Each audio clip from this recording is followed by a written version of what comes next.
វិធីការពារដែលល្អបំផុតសម្រាប់បងប្អូនយកទៅអនុវត្តនៅពេលដែលកូនបងប្អូនទាំងអស់គ្នាទៅលេងសមុទ្រហើយគាត់ងើបមកមានអាការៈប្លែកបែបហ្នឹងជំរាបសួរបងប្អូនទាំងអស់គ្នាថ្ងៃនេះខ្ញុំមានប្រធានបទថ្មីមួយទាក់ទងទៅនឹងសត្វនៅក្នុងសមុទ្រមួយយ៉ាងដែលវាមានពិសហើយវាធ្វើឲ្យប៉ះពាល់ស្បែកយើងខ្លាំងមែនទែនសត្វនោះមានឈ្មោះថា jellyfish ដោយសារតែប្រហែលថ្ងៃមុនខ្ញុំឃើញបងស្រីម្នាក់គាត់បានបង្ហោះនៅរូបថតកូនប្រុសរបស់គាត់ទៅលេងនៅទឹកសមុទ្រហើយត្រូវបានសត្វនេះប៉ះពាល់ទៅលើរាងកាយហើយមានរបួសធ្ងន់ធ្ងរខ្លាំងមែនទែនហើយវីដេអូនេះខ្ញុំធ្វើដើម្បីចែករំលែកទៅកាន់បងប្អូនទាំងអស់គ្នានៅវិធីសង្គ្រោះបឋមជាច្រើនដែលយើងអាចធ្វើនៅពេលដែល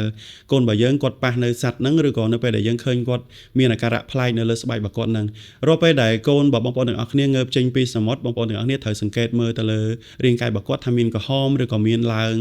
ពណ៌អីប្លែកនៅកន្លែងណាអត់បើសិនជាបងប្អូនឃើញបែបនេះហើយបងប្អូនសុំកុំយកគាត់ទៅមុជទឹកភ្លាមឬក៏យកគាត់ទៅលាងសម្អាតដោយទឹកសាបអីព្រោះដោយសារមេរោគនៅក្នុងសត្វ jellyfish ហ្នឹងគឺវាមានកោសិកាតូចៗដែលវាចាក់ជាប់នៅលើរាងកាយរបស់យើងហើយបើសិនជាវាត្រូវទឹកសាបឬក៏ទឹកស្អាតរបស់យើងហ្នឹងគឺវាធ្វើឲ្យមេរោគហ្នឹងកាន់តែបែកច្រើនពេញរាងកាយរបស់យើងកាន់តែខ្លាំងដែលបង្កការរលាកឬក៏ការហើមកាន់តែខ្លាំងអញ្ចឹងរាល់ពេលដែលបងប្អូនឃើញស្បែករបស់កូនបងប្អូនទាំងអស់គ្នានឹងមានឡើងក្រហមឬក៏គាត់រមាស់ឬក៏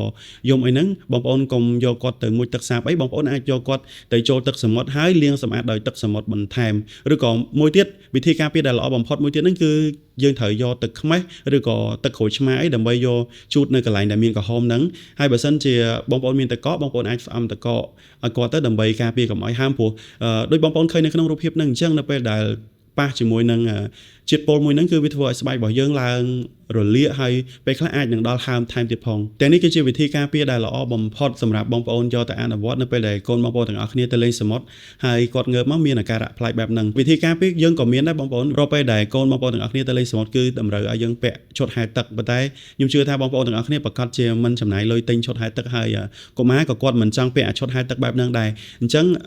យើងមាន lotion មួយយ៉ាងដែលការពារពីសត្វហ្នឹងដែរប៉ុន្តែវាការពារអត់បាន100%ទេវាការពារបាន70ទៅ80%ដែរបងប្អូនតែចាំថាបញ្ហានេះគឺវាមិនសូវជាកើតឡើងច្រើនខ្លាំងប៉ុន្មានទេប៉ុន្តែនេះគឺជាចំណេះដឹងបន្តិចបន្តួចដែលខ្ញុំចង់ចែករំលែកទៅកាន់បងប្អូនទាំងអស់គ្នាឲ្យបានដឹងថានៅពេលដែលជួបបញ្ហាបែបហ្នឹងបងប្អូនកុំឲ្យកូនបងប្អូនទាំងអស់គ្នាទៅប៉ះទឹកឲ្យសោះពីព្រោះថាកាលណាគាត់ប៉ះទឹកឬក៏គាត់មុជទឹកស្អាតហ្នឹងអាការៈហ្នឹងវាកាន់តែធ្ងន់ធ្ងរខ្លាំងឡើងហើយបងប្អូន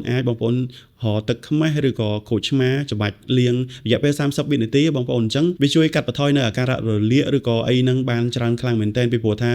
ទឹកក្រូចឆ្មាជាមួយនឹងទឹកខ្មេះហ្នឹងគឺអាចលាងជម្រះនៅ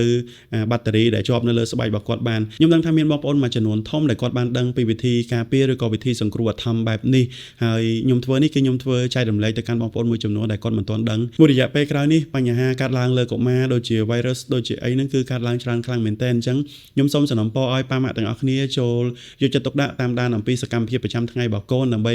មើលថែបុត្រធីតារបស់បងប្អូនទាំងអស់គ្នាឲ្យមានសុខភាពល្អសម្រាប់បងប្អូនដែលចង់ទិញកាមេរ៉ាសម្រាប់ថតរូបនិងថតវីដេអូបងប្អូនអាចតាក់ទងទិញតាមរយៈហាងលក់កាមេរ៉ាល្អមែនដែលមានលេខទូរស័ព្ទ070 219 345